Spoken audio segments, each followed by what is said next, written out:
you always go home for work going, wow, I went to work today, you know? The greater the stakes, the greater the drama. Sometimes you feel like a total waste of space, really, when you look at people who have proper jobs. And then you go, what am I doing? Flouncing around, putting on voices and dressing up. But people need to go to the pictures, and people need some sort of escape.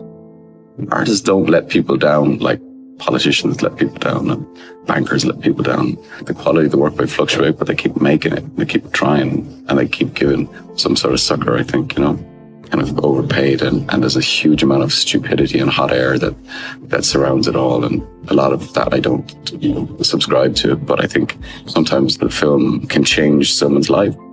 If you can do that through a piece of art, then I feel like you're giving something important back. On a gathering storm comes a tall, handsome man in a dusty black coat with a red right hand.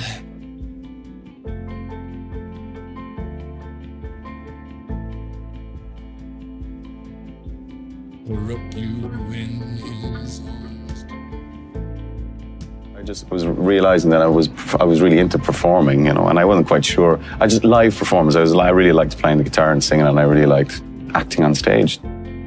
This director of a theatre company came in and worked with us over the course of a few months, and I loved it. And I thought he was just the coolest guy ever. I just developed a huge man crush on him. And then I'd see him out in Cork drinking, like in pubs and things, and I was like, you got to give me an audition for a play. Fair play to him, he gave me an audition, and it was for this play called Disco Pigs, and it became quite successful. We made the play, and then we made the film. We man and woman now. We little babbas no more. That kind of changed everything, really. I had never, ever envisaged ever being in a film or being on television or anything like that. I wanted to be a theatre actor. That's what I saw happening, you know, when I decided to go for it. I moved to London and started to get slightly bigger parts. I did this film called 28 Days Later. Hello!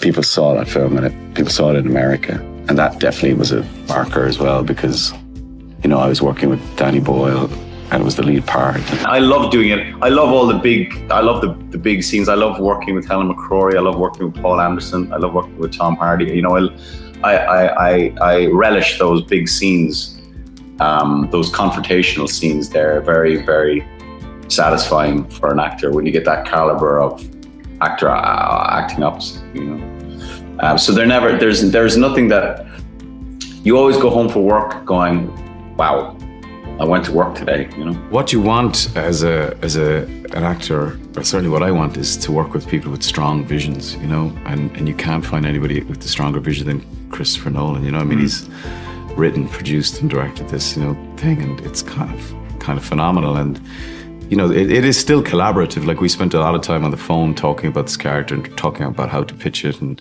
he just kind of left me off to go and do my research and then bring my research to him and say, look, I've thought this and this might be appropriate, so what do you think? So yeah, I mean, there is absolutely scope to collaborate, but you want to work with someone who is that. They'll guide you. Yeah, or just has, I mean, he knows exactly every frame of the film as he's shooting it, you know, which is so comforting. You know? It's a real privilege to work with him every time. I mean, there's no argument that he's like one of the greatest directors around at the moment. I think everyone accepts that. So as an actor, selfishly, you want to work with the best people, and he's definitely one of those. But every relationship between a director and an actor should be collaborative. I mean, you know, they're the boss and they're the leader, but you know, it has to be an exchange of ideas always. It tends to be that. I mean, I love watching comedies or whatever, but the films that I really, the ones that are close to my heart, I guess, are the dramatic ones, you know, and the pieces of, generally not just films, like pieces of art and literature and everything. They tend to be the ones, I think, where the stakes are raised, and to me that is drama. Yeah. The greater the stakes, the greater the drama. And that, to me, is more compelling to watch. And that's, I guess, the sort of material that I'm drawn to. The lovely environment to work in, and then we had fun. And I think you have to do that. You're lucky to be working. You're lucky to be working on such a good project. And you you can't go around all sort of sad and intense. You've got to get through the day. Well, I think you have to learn from each job you do as an actor. You're constantly learning. It's an ongoing learning process, really. But this is unique for me, certainly, in having to develop a character over a long period of time and sort of grow with a character. I've never done that before. And I suppose to have the confidence in going that once you've established it and people, have invested in it to a degree, then you can be brave.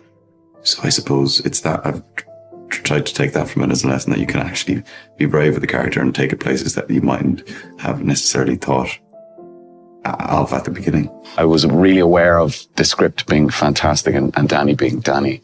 And I really, really worked at the auditions. I did like 5 auditions. And auditioning is a terrible, terrible experience, because, you're not giving a performance. It's a different skill, not one that I'm very good at or was very good at. Danny saw something and took a chance. And that is a film I'm very proud of. And for some reason it resonated with people and people went to see it. So that's where people, began to attempt to pronounce my name. I've been attempting ever since. There's such an amount of resources out there for an actor, nowadays to you can research everything, and I think that it's your duty to do that. But again, I always, with every role, I try to do as much research as possible to have it all available. And once you've done that, kind of leave it behind, because you have to focus on the truth of the character, and you have to make the character as believable as possible. The challenge should be to try and play as diverse characters as possible. It would get boring for the audience and for the actor if you played characters that were similar all the time. Hop 1, hop 2, hop 1, 2, 3. Tish, tish, tish. Flap, flap, flap. We're actors, we're supposed to be able to inhabit different characters. That's kind of that's our job. That's what acting should be, surely. It's a big action flick, innit? I'm Cillian Murphy, and I'm an actor, I suppose.